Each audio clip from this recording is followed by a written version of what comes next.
Good morning बच्चों। आज ये हमारा थर्ड वीडियो है आपके लिए। पार्ट 1, शिक्षिका द्वारा प्रतिवर्ष बजट का प्रदर्शन। बजट बनाने के सिद्धांत। पहला, परिवार की आवश्यकताओं का निर्माण या निर्धारण। परिवार की संपूर्ण आय को जान लेने के बाद बजट तैयार करने को लिए परिवार की मूलभूत आवश्यकताओं के क्रम को निर्धारित किया जाता है। परिवार की आवश्यकताओं की ज़रूरतों के आधार पर तथा उन पर होने वाले अनुमानित व्यय को लिख लेना चाहिए। यदि बहुत अधिक आवश्यक हो तो इन आवश्यकताओं को एक निश्चित सीमा तक कटौती भी की जा सकती है। दूसरा, बचत की व्यवस्था। पारिवारिक बजट की सफलता के लिए आवश्यक है कि बजट में कुछ न कुछ बचत की व्यवस्था ज़रूर होनी चाहिए।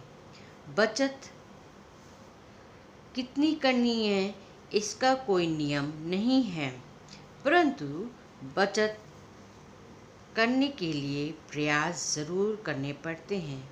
बचत के लिए मितव्ययता तथा कम अनुपयोगी आवश्यकताओं पर होने वाले व्यय में कटौती करनी पड़ती है। तीसरा, पारिवारिक अनुमानित आय।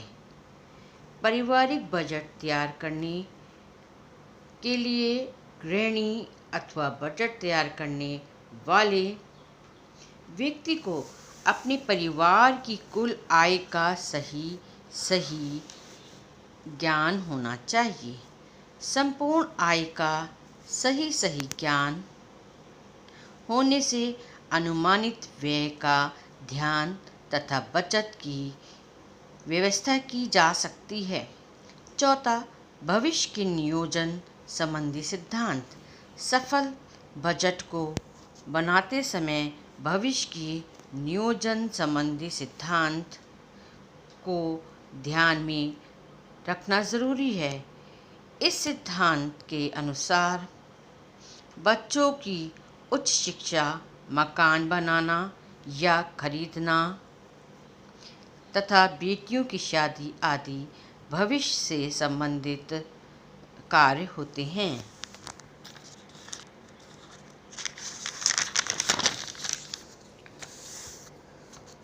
पांचवा, मासिक बजट वार्षिक बजट की पृष्ठभूमि में हो।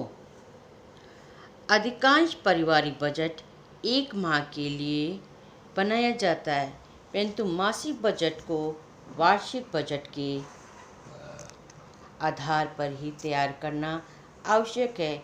इसका कारण ये है कि प्रति एक परिवार में कुछ व्यय ऐसे होते हैं जो वर्ष के प्रत्येक माह में समान रूप से नहीं होते।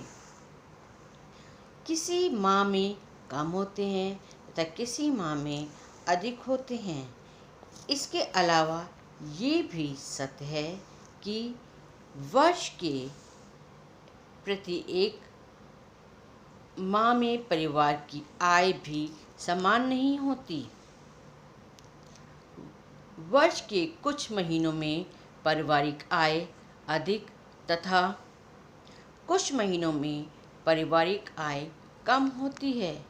ये स्थिति व्यापारियों तथा अधिक व्यापारियों पर अधिक लागू होती है। प्रति एक नौकरी करने वाले व्यक्तियों को भी वर्ष में एक बार बोनस या कभी ओवरटाइम की सुविधा उपलब्ध होती है। आय तथा व्यय संबंधी इस अंतर को ध्यान में रखते हुए ही कहा जाता है कि पारिवारिक मासिक बजट वार्षिक बजट की तरह तैयार किया जाता है। छठा, आकस्मिक आवश्यकताओं के लिए व्यवस्था। पारिवारिक बजट की सफलता के लिए बजट में परिवार में अनुभव की जाने वाली आकस्मिक आवश्यकताओं की पूर्ति की भी व्यवस्था करनी पड़ती है। आकस्मिक आवश्यकताओं पर होने वाले व्यय को अनुमान द्वारा तथा कुछ समय तक निरंतर होने वाले आकस्मिक व्यय को ज्ञात करने के द्वारा व्यवस्थित किया जाता है। 7वां, बजट का लचीलापन। बजट का लचीलापन। बजट में सारी आय तथा परिवार की सभी आवश्यकताओं की पूर्ति पर होने वाले व्यय का निर्धारण तथा बचत का भी प्रावधान किया जाता है। परंतु इस व्यवस्था के बाद भी बाजार को कठोरता से लागू नहीं किया जा सकता। यदि बजट को पूर्ण कठोरता से लागू करने का प्रयास किया भी जाए तो कुछ कठिनाइयों का सामना करना पड़ सकता है, जिससे गृह अर्थव्यवस्था बिगड़ सकती है। सैद्धांतिक रूप से पारिवारिक बजट को लचीला बनाने का सुझाव दिया जाता है। यदि बजट लचीला होता है तो पारिवारिक परिस्थितियों तथा पूर्व अनुमानों में परिवर्तन होने पर भी गृह अर्थव्यवस्था सुचारू रूप से चलती रहती है। बच्चों, ये तो आपका हो गया कि जब आप बजट बनाओगे तो क्या क्या नियम कानून आपको या क्या चीज़ें आपको ध्यान रखनी है। एंजल्स का नियम। बजट के संबंध में विश्व के अनेक देशों में अर्थशास्त्रियों एवं समाज में विभिन्न समय में विभिन्न प्रकार के अनुसंधान किए गए तथा विचार एवं सुझाव दिए। इनमें जर्मन के सुप्रसिद्ध अर्थशास्त्री डॉक्टर अर्नेस्ट एंजल का महत्वपूर्ण स्थान है। डॉक्टर एंजल्स ने अपना शोध सन 1857 में प्रस्तुत किया।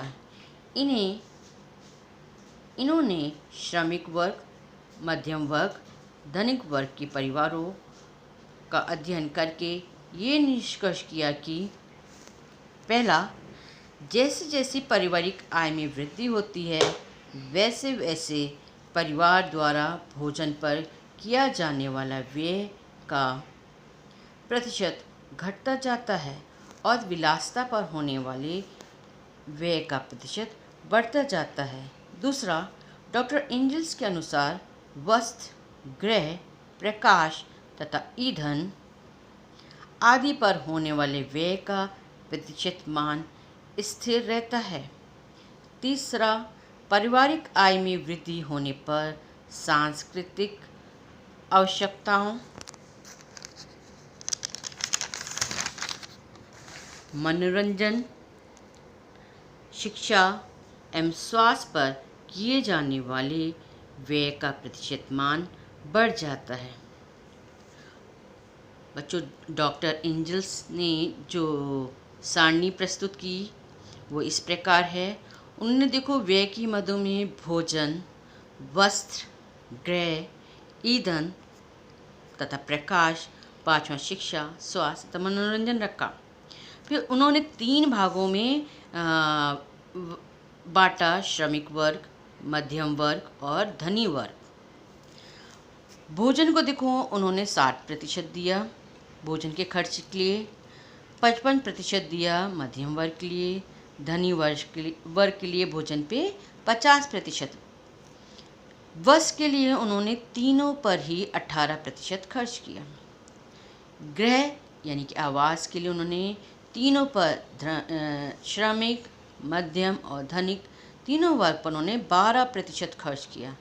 ईंधन तथा प्रकाश पर तीनों पर उन्होंने 5-5% व्यय रखा।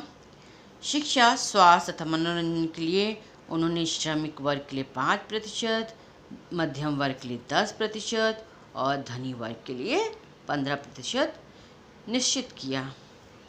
बच्चों, डॉक्टर एंजल्स ने पारिवारिक बजट में होने वाले व्यय को विभिन्न मदों के अनुसार प्रतिशत मात्रा निश्चित करने के बाद व्यावसायिक रूप से भी इस सिद्धांत को प्रदर्शित किया कि एक चिकित्सक की आय, मान लीजिए जैसे 10,000 रुपये है प्रति माह, एक अध्यापक की आय 6,000 रुपये प्रति माह तथा एक श्रमिक की आय 2,000 रुपये प्रति माह।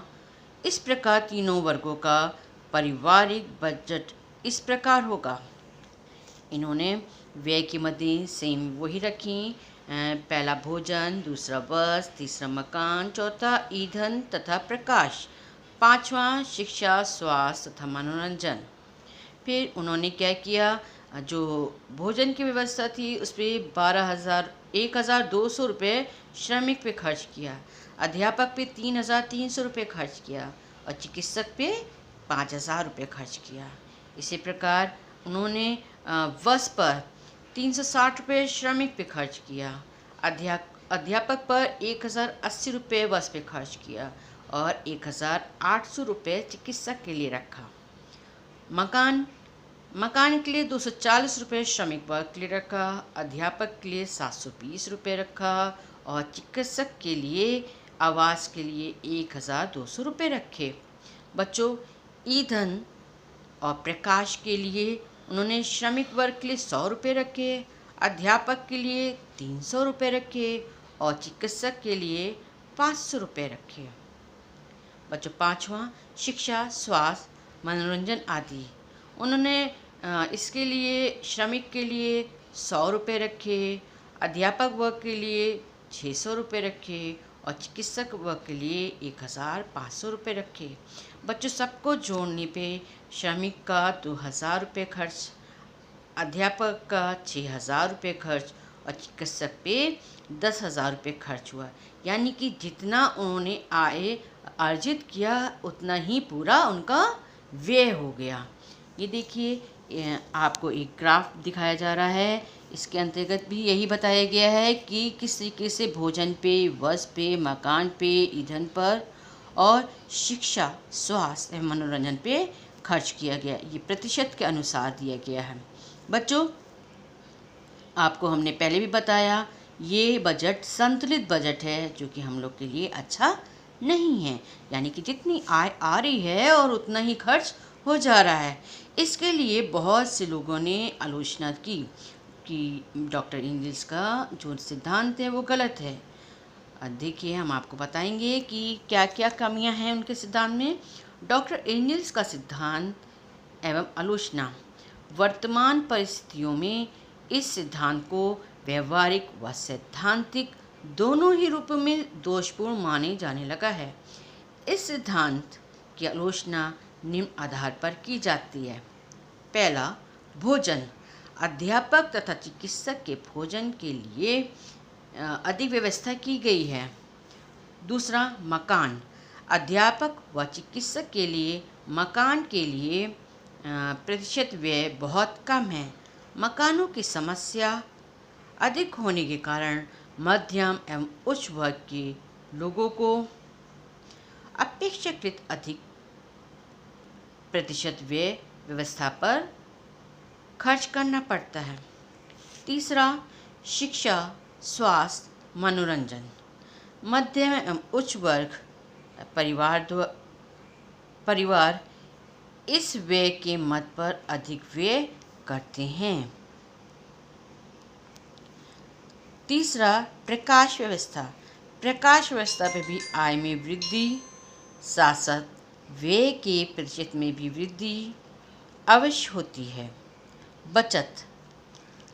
एंजल्स के बजट में बचत का कोई प्रावधान नहीं है, जबकि बचत परिवार के लिए अनिवार्य आवश्यकता होती है।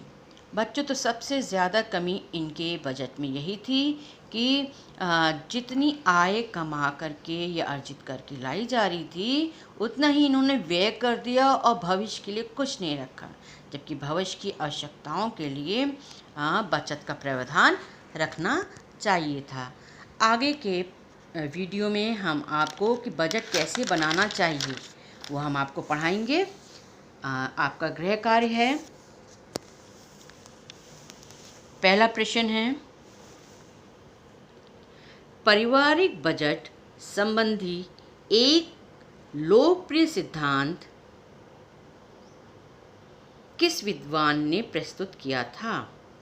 पारिवारिक बजट संबंधी एक लोकप्रिय सिद्धांत किस विद्वान ने प्रस्तुत किया था?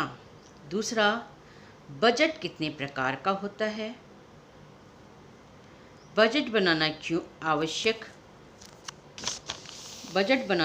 आवश्यक है? एंजल्स के सिद्धांत को सविस्तार लिखिए। बजट कितने प्रकार का होता है? बजट बनाना क्यों आवश्यक है? एंजल्स के सिद्धांत को सविस्तार लिखिए।